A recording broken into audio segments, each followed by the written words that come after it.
ठाकरे बंधूंच्या युतीचा मुहूर्त ठरला। 18 डिसेंबरला शिवसेना उद्धव बाळासाहेब ठाकरे पक्ष आणि मनसेच्या राजकीय युतीची घोषणा। झी 24 तासला वरिष्ठ सूत्रांची माहिती। राज ठाकरेंच्या भेटीसाठी संजय राऊत शिवतीर्थावर। मनपा निवडणूक जागा वाटपाबाबत चर्चा होणार। लवकरच उद्धव ठाकरेही राज ठाकरेंना भेटण्याची शक्यता।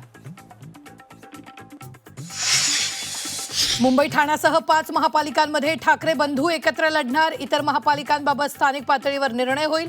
ठाकरे बंधूंच्या युतीबाबत संजय राऊत यांची माहिती। मुंबईत आज शिवसेना उद्धव बाळासाहेब ठाकरे पक्षाचा मेळावा। आदित्य ठाकरे मेळाव्याला संबोधित करणार। निवडणुकीची जबाबदारी आता आदित्य ठाकरेंच्या खांद्यावर जाणार का, याची चर्चा।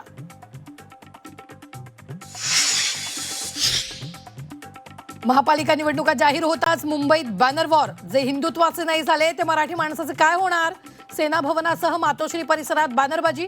कालच्या मराठी माणसा मुंबई वाचव बॅनरला जोरदार प्रत्युत्तर। काँग्रेसकडून मुंबई महापालिकेसाठी जोरदार तयारी। प्रदेशाध्यक्ष हर्षवर्धन सपकाळांच्या नेतृत्वात दादरमधील टिळक भवन पक्ष कार्यालयात बैठक। निवडणूक प्रचाराच्या रणनीतीवर चर्चा होणार।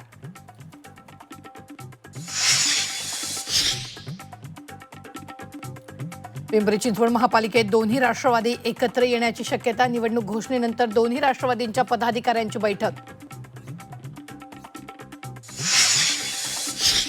झी 24 तासनं उघड केलेल्या जमीन गैरव्यवहाराप्रकरणी दिग्विजय पाटलांची काल तब्बल 11 तास चौकशी। 40 मुद्द्यांवर पोलिसांकडून झाडाझडती। आज पुन्हा होणार चौकशी। झी 24 तासनं उघड केलेलं जमीन गैरव्यवहार प्रकरणी आरोपी शीतल तेजवानीला न्यायालयीन कोठडी। तेजवानीच्या जामीन अर्जावर 22 डिसेंबरला सुनावणी, तर पिंपरी चिंचवड पोलीस तेजवानीचा ताबा घेणार।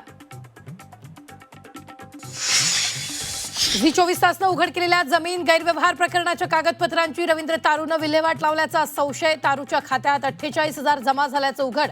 तारूला 19 डिसेंबरपर्यंत पोलीस कोठडी।